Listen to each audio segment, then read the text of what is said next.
Broadcasting from the business capital of the world, this is the Podcast Business News Network.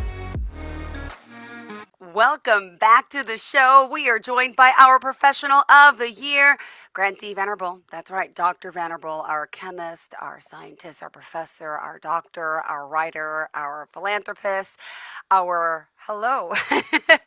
the process of writing his memoirs. Welcome back today. How are you doing? I'm fine. The desert is good for me. Yeah. For those Um, that don't know, you've been in the process of a move and you're settling in, and that's yeah, a whole new indeed. other feeling and, It reviving. is. Mm-hmm. What it's doing is it's taken me away from my previous normal, and so it's leaving space for me to see things more expansively. Yep. But also what's coming into focus as I put on years and extra months of existence, these things are fitting together better. Now that's what gets exciting, because here I'm reviewing my one of my latest issues of Science. I don't know if you can see that. Science Yes. magazine is the weekly magazine of the American Association for the Advancement of Science. So that takes on all fields of science and mathematics and engineering and computer science, plus a few other fields like philosophy and economics, politics. And there's three key articles that I had to bring to the attention of our listeners, our viewers, because they're emblematic of what's going Yep. on right now in the United States. Last time I left off with Silicon Valley, Yep. talking about how Silicon Valley has morphed, changed over the last 40 to 50 years, but especially the last 30. AI has come along and it has affected every every way that business is done. And I can be more focused on that now because it's really what is back of three articles that I earmarked to speak to one of my health care professionals about. And the first one is more immediate, political, economic, scientifically important. It's entitled Trump Fires Entire Body Overseeing the National Science Foundation. Now, in and of itself, it doesn't really say that Yeah, much. of course. But dismissal of the NSF board is widely seen as latest move to erase the NSF's independence, which is supposed to be everything. All of our government agencies are supposed to be able to act in an independent, nonpartisan way. And that's what this is about. But it fits in with all of the other insights that I've been getting up here in the high desert. It's a high desert because we're 2,200 feet above sea level Yeah. in this area just across the highway from the Joshua Tree National Monument. And on the other side of Joshua Tree, that is south of these Joshua Tree Mountains, they top out at 5 or 6,000 feet elevation. Wow. But behind that, to the south, is this plateau that's just about at sea level, and the most famous city in that plateau is Palm Springs. And Ah. Palm Springs has been there forever in Southern California. And Mm-hmm. it's just a beautiful, delightful place to go visit. But because it's at sea level, it gets hotter there. Yeah. When it gets hot up here in the high desert, you might think the high desert would be hotter, but it's actually cooler. It's usually like 10 to 15 degrees hotter than Palm Springs. Really? Uh, but that makes I it didn't even know more this. interesting. Well, when you go on a plane, try to sit where you're behind a seat that has a little TV screen there, and you Yeah. can plug into all kinds of interesting information about the flight, about the topography that you're flying over. But one of the key pieces is that you can look at about the progress of your flight is its elevation in the atmosphere, the troposphere. And and of course those high flying jets go anywhere from 33,000 to 48 to 40,000 feet elevation. But you can watch the little dial on your screen Okay. that shows the changes in altitude and your distance from your destination and your distance from your departure point. And I love to look at that because once that plane leaves the runway, it's still only a few hundred feet above the runway, and then it starts picking up altitude. Mm-hmm. And the interesting thing is, for me personally, is that the house I just moved out of is about 25 miles south of the Atlanta Wow. Hartsfield Jackson Okay. Airport. And if I'm flying to the north or to points to the south or the east, that plane, if it's going off out to the west, and it gets up off that runway pretty quick, Mm-hmm. but what it does when it gets over Interstate 85 Okay. is that it begins taking a sharp left turn and it's headed into a U-turn, and Oh, it wow. takes about 18 miles Okay. before it can complete the U-turn. Oh, And it's about almost 10,000 feet elevation when it completes that U-turn. Well, okay. my house I just lived in Tyrone, Georgia, uh, is is when it hits 10,000 feet. I have seen this. Sometimes I sit on the side of the plane where I can look right down on my neighborhood, my subdivision. I can pick out my house because I can tell the trees, Yep. the neighbors' houses, my house. But right there, it's at 10,000 feet, heading Okay. up higher and higher for like 35,000. But the other than that, it is interesting to me because I'm not going to say what I really want to say, but if you live near an airport, you're always going to be subject to uh, burnt fuel exhaust. Yeah. Oh, yeah. For sure. I could imagine the black soot coming in on the windows. I had that. I That's lived near LaGuardia Airport for quite a few there. years. Ah. You understand Mm-hmm. entirely. And that's something that has to be addressed at some point that you depend on the National Science Foundation to address.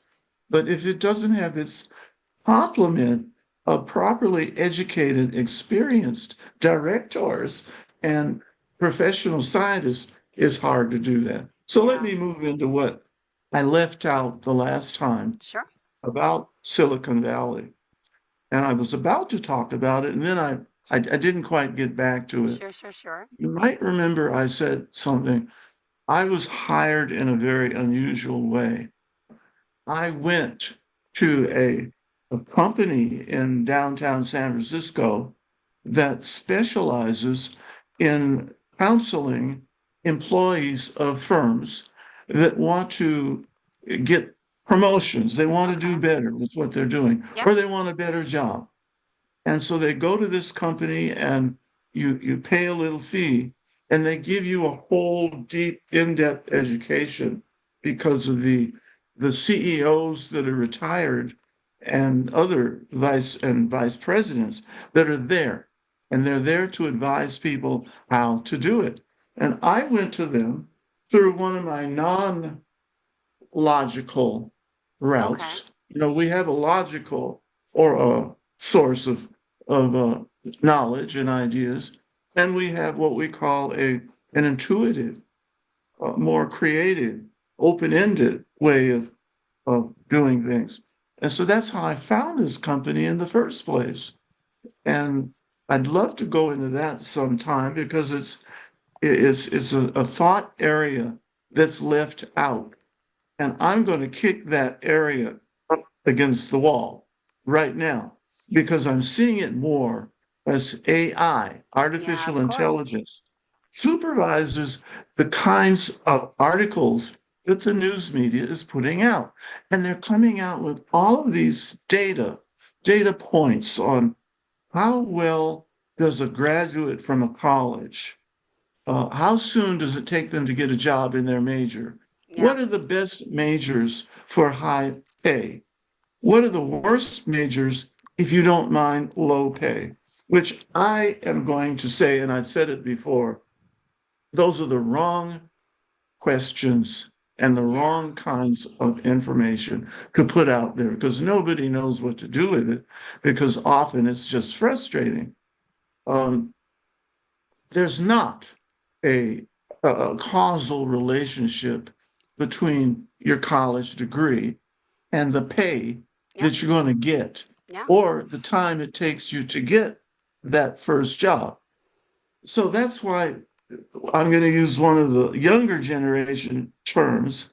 How I got my job in Silicon Valley was wild, Yeah. but I Tell us. followed the education of the company that I went Yeah. to get a job in industry and not necessarily Silicon Valley. I could have got it in a more traditional company, but by the tests that they gave me in the interviews, it was clear that I needed to be in a high tech company to Yeah. use the kinds of intelligence and education I had.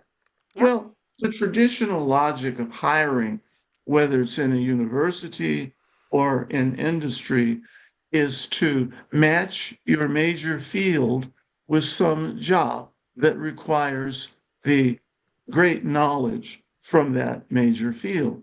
Not always true. Not enough true to do all the fussing that AI is causing uh, these career these great career articles that they're putting out there Yep.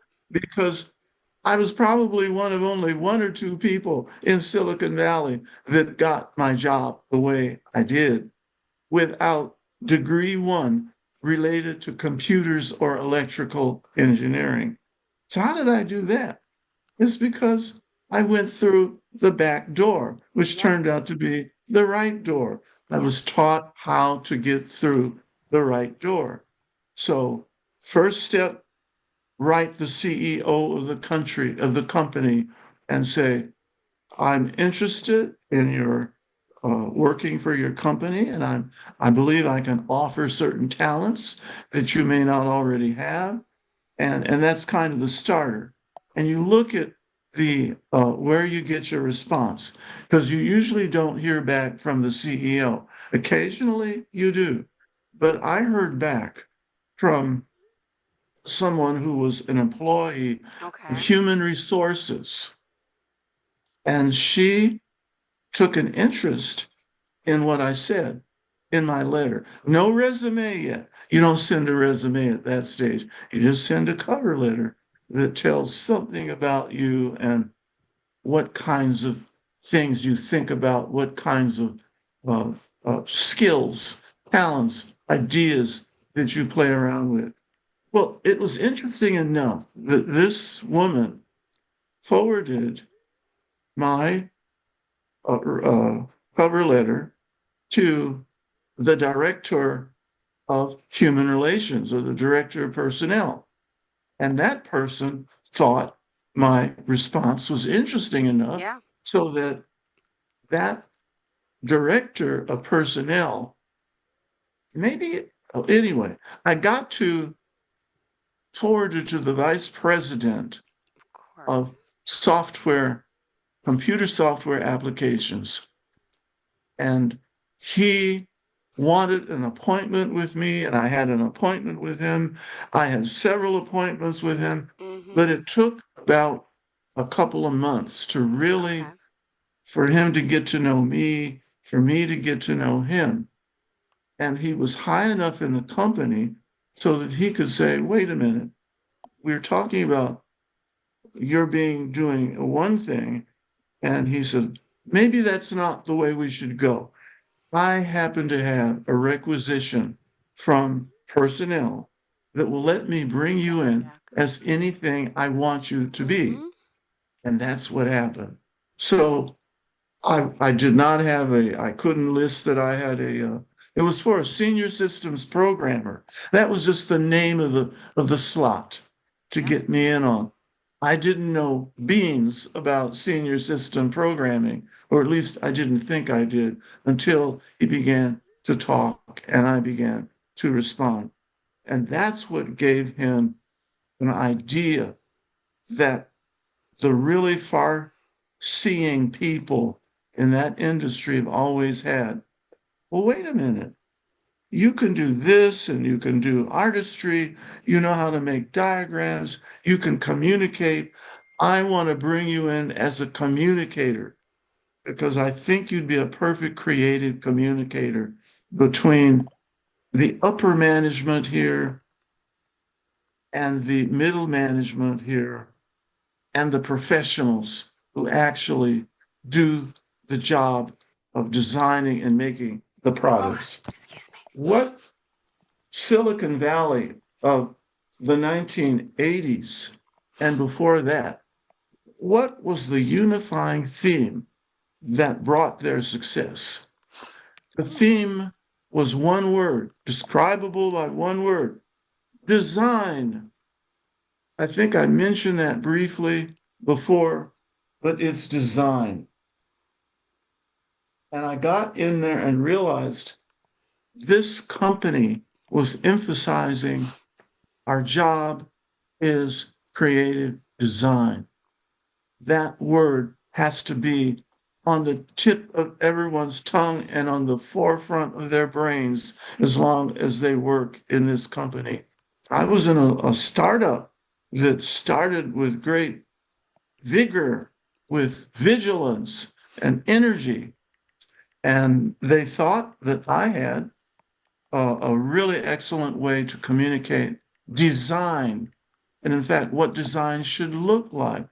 So, to make a really deep, long story short, um, I discovered design in the hands of the marketing people who have to find the market Yeah. for this computer or a Yeah. service that's provided by computers is to design it for Yeah. marketability, design it for comfort, customer acceptance, design it for customer purpose, design it for customer service, and then all the other branches of the company, such as those people who design the computer, the engineers. So it's design for engineering quality. And then it goes to the manufacturing people, design for how it can be manufactured to produce the highest quality product. And then design for maintenance. Once a customer gets the product, they want to be able to maintain it. Design for everything else you can think of. Yeah. Design, design, design. So I came up with actual designs that I could draw on the computer or with my hands and convert it to a computer design. And that was around 1983, if you can imagine that. Right. And I could see the company moving forward steadily, moving upward until my division was taken over by quality and productivity. So we were the advocates for how do you design a system to produce high quality, Hmm. high productivity for the customer that purchases it. All right, that's all we need to go Yeah. through there. Except to say, the industry of Silicon Valley, whether it's in California or the state of Washington or Idaho or back East Coast, Chicago, St. Paul, Minnesota, wherever it was, um, it all changed. It changed, it began changing in the 1990s. It changed because of the influence of what we call the venture capitalists. The whole idea about venture capitalism, it changed. What happened was venture capitalizing a company and its products.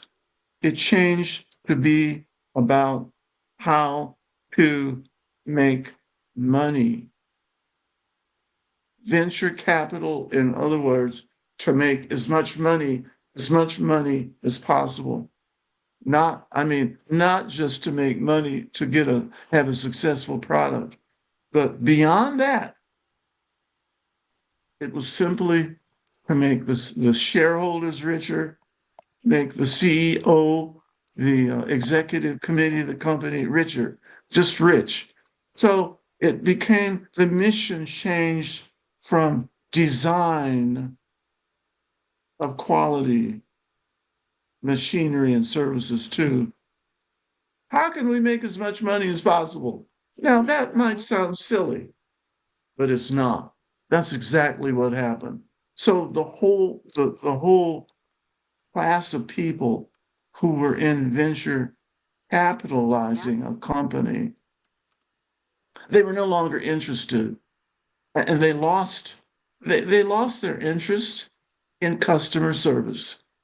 I know that myself. Everyone that has a laptop saw that happen to some of the great companies that were out there, but they changed because of their venture capitalists.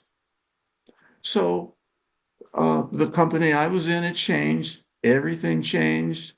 And so instead of going, more and more quality, it's just more and more money, more profit at whatever cost.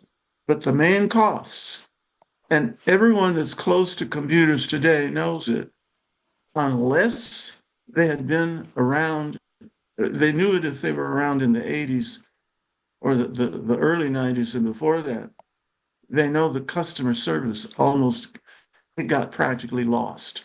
If something happens to your computer, don't call the company. Nope. They don't want to hear from you. They sure They don't don't. have a phone number even to Nope. call.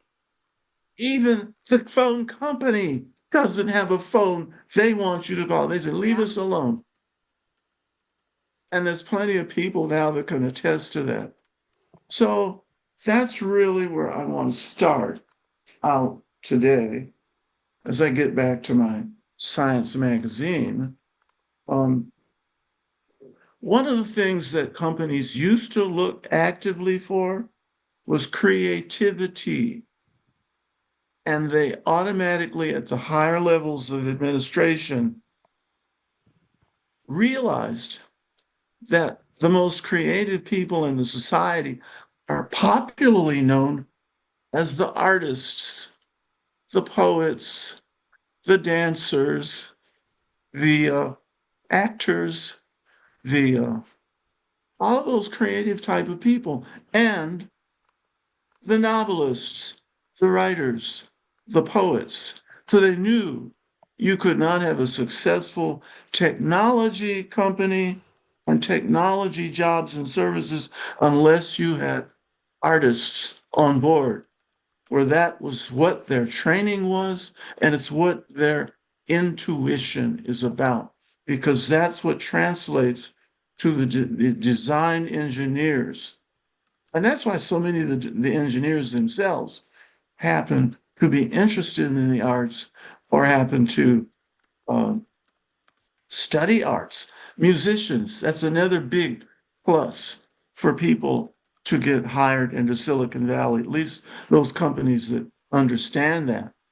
So imagine, can't make a good computer product unless you have people that understand the opera, the the symphony orchestras, or popular music, the music that sustains um, film. The film industry is really deeply rooted into the creative entities. Now, let me get to these articles here. Sure. One is another kind of thing that, let's see, I already talked about the National Science Foundation, but there is another one. It's called Tracking the Turning Point in Alzheimer's Disease. Now, I'm going to say a word that not everyone may understand Okay. because it's a word out of biochemistry and physiology. A blood biomarker reveals the mechanistic shift from amyloid to tau pathology. What is that? Well, that requires just a little bit of talking about, and so that's what the next part of this article is about. Alzheimer's disease, AD, is a progressive neurodegenerative disorder defined by the accumulation of amyloid beta plaques. Tau pathology, TAU, tau, neuroinflammation, synaptic dysfunction, and Okay. neuronal loss, with pathology developing behind that years before the onset of memory impairment. Why am I saying that? I'm saying it because I'm supposed to be in that age bracket where neurodegeneration starts or is well underway or has already done its job in leading up to Alzheimer's. What's happening is we're finding degenerative, not just Alzheimer's, but dementia is setting in at younger aged human beings in their teenage. The question is, why is it setting in? It's the reasons get into this article, but there's even more reasons than are just in this article. And it has to do with what I just talked about in terms of who does industry hire to come in to make the advanced products. They get sloppy. They get so that they're not looking at what they need to be looking at. And so they're not doing what they should be doing for American society. We shouldn't have to be looking at why is neurodegeneration affecting teenagers, young people in their Okay. 20s, in their 30s. The message is that Alzheimer's is setting in at a lower age. And because there's a limitation of what biomarkers, a biomarker is a particular molecule that can be detected with the right chemical instruments. If you can see a biomarker that predicts that, the first stages of Alzheimer are not far away. So that's why it's important for that high-tech part of the chemical industry to discover biomarkers that mark the onset of dementia much, much earlier than they can catch them right now.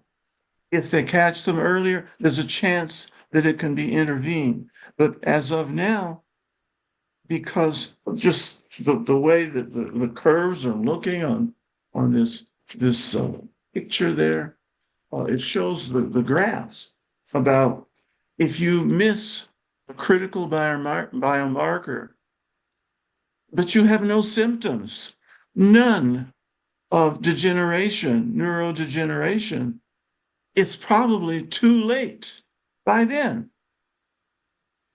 That is the conundrum that we're dealing with.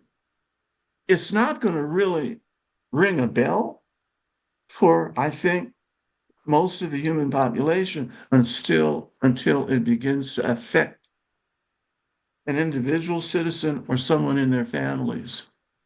So right now, it's something that happens to other people, but you might have a friend around the block. Oh, he has Alzheimer's, or he has early onset, all of this and that. But that requires a tremendous development, investment in chemistry and physics and engineering to develop the equipment that can detect what we call these amyloids, AMYLOID. And if you watch any kind of television, you see that now. I'm starting to see it on the ads on television shows. Um, I want to get back now to something a little, for me, it's interesting because it's not just the science and the chemistry, it's about the philosophy of why philosophy is so darned important in developing the technology and developing the way to get around Alzheimer's diseases and just plain senility, just plain degeneration and all that. Sometimes I can't. I know so many words. They're packed in my brain.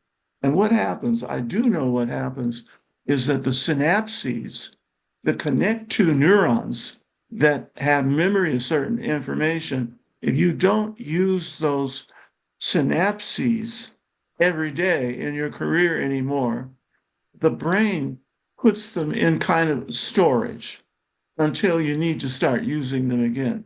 So, one key that I just learned this past few days ago from one of my neurological health practitioners is concerned when I was 32. No, what she said was one of my findings in the recent tests, I did blood tests on you, I did an MRI on your body, your head, your brain, and the only thing I could discover, Dr. V, is that you're pretty normal and you're not in danger of these dementia processes. In other words, she's saying, I'm fine so far. Keep doing what you're doing. So that's what's happening. But she did say one thing I did discover about you, Dr. V, is that you have a pretty advanced case of arthritis right in your shoulders and your neck area. Did you know that? I said, tell me something else I didn't know. I was informed of that when I was 32 years old in a regular health checkup. And I think I was having some problems with shoulder pain because I was getting more used to riding my 10-speed racing bicycle around the campus to get to, it was a big campus. And I said, well, that's what I got told back then. And and I said, well, how can that be? I have arthritis.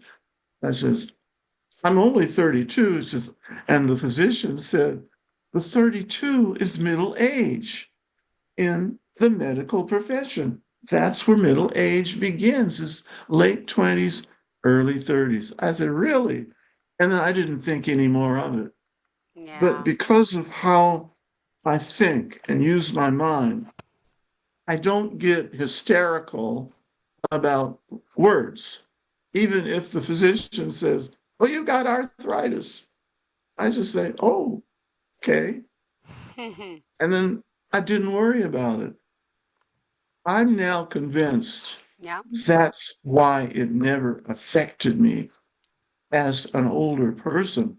It doesn't affect me particularly because I don't give it energy. Once I hear the word for it, I think that's the kiss of doom for a lot of us human beings is we grab onto that word and say, oh, dear Lord, I have arthritis. And I wake up with that every day or once a week, oh, I have arthritis, which just brings on more encouragement of the body to get arthritis. And because I didn't do it, I didn't get more arthritis, or the arthritis I had didn't bother me. So, and I think that's one plus of my having swum on a nearly daily basis Yep. up into eldership, older age. So I don't even hang on that when, so if someone else has senior moments, I don't have senior moments. I just said, oh, okay, all right, so it is. I move on. Now, how's this coming through to you, my colleague Jill? Um, Amazing. And by the way, can we tell everyone that they can call us? Is that okay? oh Um, yes, right, yes, the lines are open, six three got one to do three zero that. seven 4010, 631-307-4010. Hold on. The lines are open for our friend, Dr. Grant Venerable, who always is Yeah, just fascinating. Let me ask this. I mean, you sit here and you have the world in front of you. You've seen so much, you've done so much, right? Is there something today that you still want to accomplish? I mean, I know you're writing your memoirs. Is there something else still on that bucket list for you? yes, it keeps increasing what I have on that list. So that's it isn't even a bucket yet. Um, Ah, and I did see the movie with uh, Garrett Morgan and his older male friend on there, and what's his Jack? Uh, what's Jack's name? One of J- the great actors Jack was Nicholson. him, Nicholson, There you go. and Yeah. they both had bucket lists, and they had marriages going, they had families, they had grandchildren, and that was one of the most delightful movies I've ever seen, and I'm glad that I saw it. And um, Morgan, is that his last name? I think it is. Morgan. No, Craig Morgan is the country singer. What's the first name? What did you just say? Garrett, Is it Garrett because he was on Morgan? the news feed today, and Garrett Morgan. Hold on, Doom. I'm going to Google Garrett Morgan. I'm thinking Morgan Freeman. I'm sorry. Garrett Morgan Morgan, Freeman. American That's it. inventor. Oh, it is I Morgan knew Freeman. Yes, that's it it. is Morgan. It is Morgan Freeman, right? That's another thing.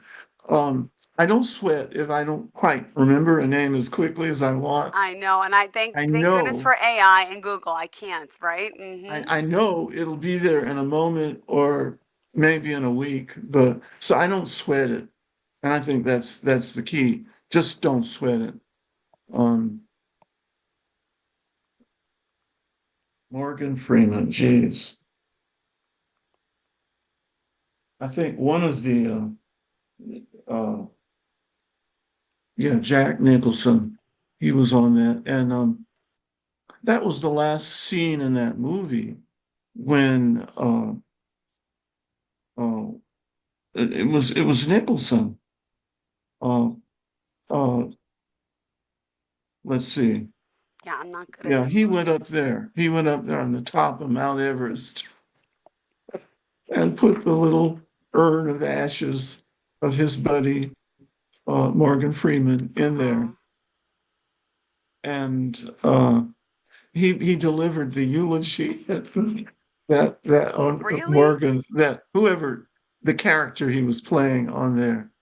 And then, there at least Morgan Freeman's wife in the movie was she couldn't understand why he had to have that, last burst of childhood or young manhood. And she was able to get him on the phone in some faraway place like Casablanca. And she talked Yes. to Nicholson to get my husband back to me, please. And Aw. all that, it came together. And when he did get back, and he, and that's when he passed away. But he had done it all, Mm-hmm. and gee, it makes me teary just to think about that Aw. and getting to do. And that's the key to it. When you're looking for a job, if you're a young person, you're presenting yourself on the job market. Don't get hooked up with all of the blather that's coming out there. That they give you lists of companies or universities that have a better track record of putting someone in a job where you can make a pretty good income. Don't look at the income as a primary concern. You look at what makes your heart dance. And there may be a higher paying profession that it will not make your heart dance. So you start with what will make your heart dance. And I Mm-hmm. think everyone listening to us knows exactly what I'm talking about.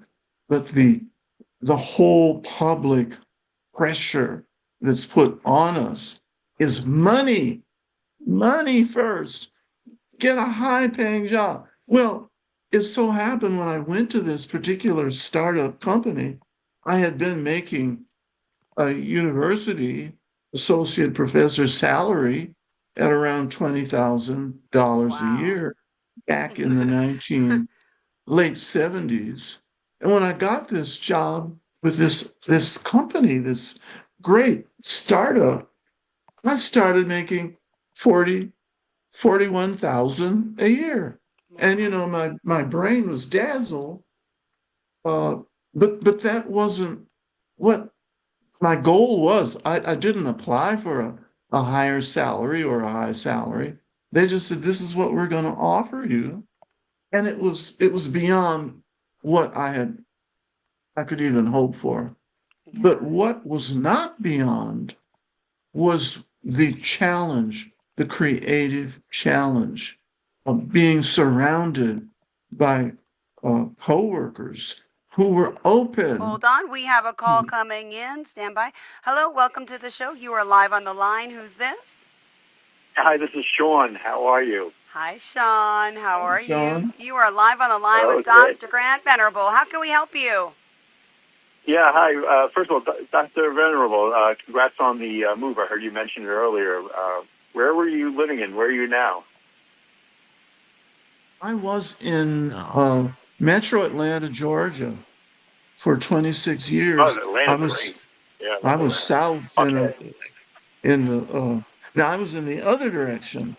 That's north Oh, of Alpharetta? Atlanta downtown, and I was south near Peachtree City, which is like Oh, sure. 30 miles south of downtown Atlanta. Beautiful area, utterly beautiful. A lot of zippity doo dah scenery, like from the movie Joel Chandler Harris's book, The Song of the South, and Tales of Uncle Remus and Brer Rabbit and Brer Bear. And the scenery near where I lived actually looked that way, with white fences, uh, Uh-huh. with green pastures and uh, water wheels to grind the grain, and ponds behind the water wheel, and a lot of streams in that part of Georgia, from middle Georgia up to north Georgia. So that's where Yeah, I was. I know that area pretty well. I have an uncle that lives down that way, and he's Oh, in Marietta. He was in Alpharetta, and now he's in Marietta, so I know the area beautiful, pretty well. Yeah, it's gorgeous absolutely great. areas. And so you Well, mentioned you're in California now? I'm pretty much, which is my native state, and I grew up in Los Angeles, born and raised in Los Angeles. Um, we were Disney kids. My parents would only let us see good quality Uh-huh. movies that didn't scare us to Yep. death about anything. But the all whatever Walt Disney would do, my parents would let us go see those movies because they filled your mind with happy episodes and good stories about good-hearted people. Even Snow White, which had its scary parts with the seven dwarfs, and even that came out, Cinderella, all that kind of thing. So But where in California please, are you? I, Oh, he's I where am asking. where in now California are you now? back in the Southern California area, not Los Angeles, but in the high desert above Palm Springs. on the other side of Joshua Tree National Monument. Ooh. So it's a very dry heat here, and Georgia, Oh, okay. Atlanta is a very moist It heat, gets humid down there, right? and Yeah, for sure. Very wet. so and But yeah, yeah. so meanwhile, I see that you're a chemist. I mean, do you believe in like chemistry, like between people? Say that again. To how what? Do you believe in like that? You can have chemistry between people. Oh yes, yes. I know that. Yeah. Okay, yeah. Definitely. I mean, is it so that it's like there's definitely sparks. Like a person could have a spark with another person. Right. I definitely think that. Yeah. So I wasn't sure like how that worked because I know chemistry like everyone thinks of chemistry as like like in a lab or something like that. But this is Correct. chemistry Yeah. between two people is Right. different, right? Um, One way I handle that in teaching intro chemistry was how I introduced the technical chemistry to the class. Oh. And my instincts and my mentors said, don't throw all that abstract stuff at them all at once at the start. Get them more comfortable in your classroom, in your presence.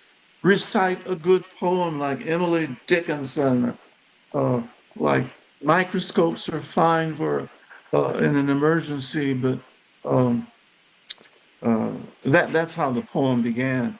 But have good poetry there to develop the That's mind. cool. So my interest was always developing the whole mind, not just the technical memorizing mind to rote memorize the elements and their atomic numbers and atomic masses, but how does that relate to who you are? Are you a system on yourself? You're made of molecules, aren't you? And and all your molecules are made of atoms, and those are more elements. Poets always write about elements, and they're not always chemical elements, but there's a relationship there.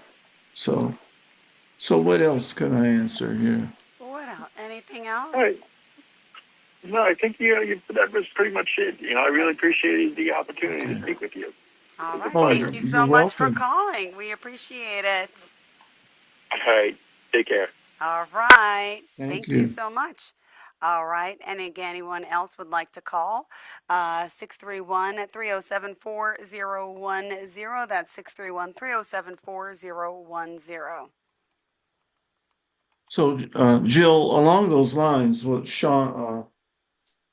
Sean was asking about, I knew I was getting deep when I was reading D.H. Lawrence passages to my classes. Let's get this class meeting today started with D.H. Lawrence, Song of the Man Who Came Through. And that has to do with the Hebrides over these mythological islands over in the Greek the, region of the Mediterranean Sea.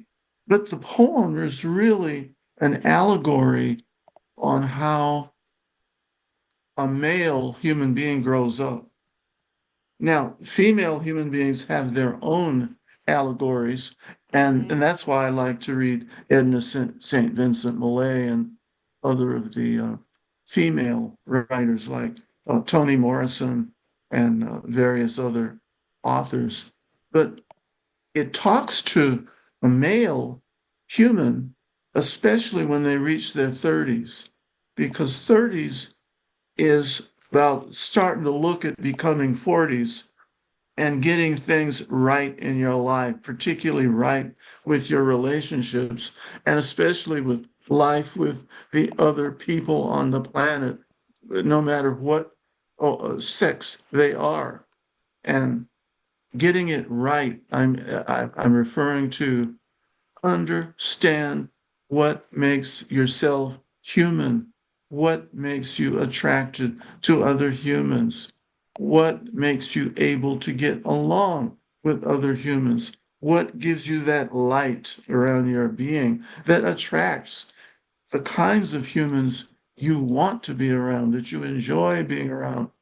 And if you get that right before you hit your 50s, you'll probably survive to reach your 60s and higher.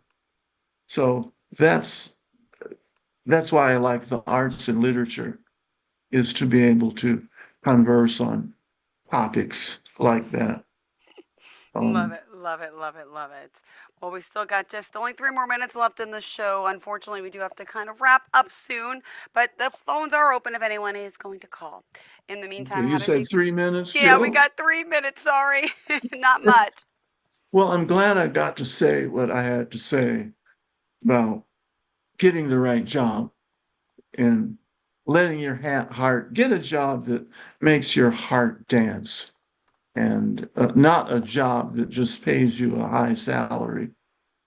Get a good salary, but it doesn't have to be. You don't have to be a billionaire to be happy. Um, and you don't have to go to Harvard or Berkeley. You can go to Cal State Los Angeles right here. You can go to a good community college. So yes, Well, and it's good to be back here in Southern California.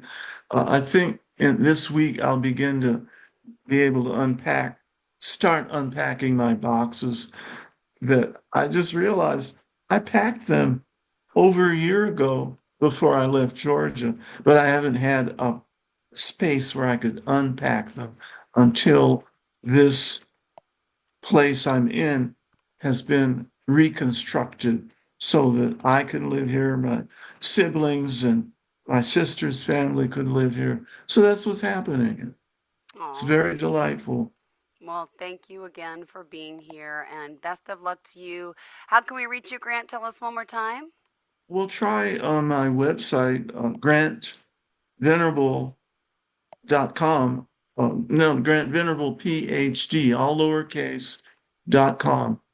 And also my email, ventwo at AOL.com, and put a podcast question in the subject line. Perfect. And that will do it. All right. But the Well, Grant, thank you again. Have a fantastic one. Good luck unpacking, and we'll connect again next week. Thank you again to our caller for calling in. Sean, I think was your name. And enjoy the rest of your day. God bless, God send, Yes. Godspeed. And thank you again, Grant. Enjoy the rest of your day, Okay. sweetie. Bye. You're welcome. Bye, honey. Bye.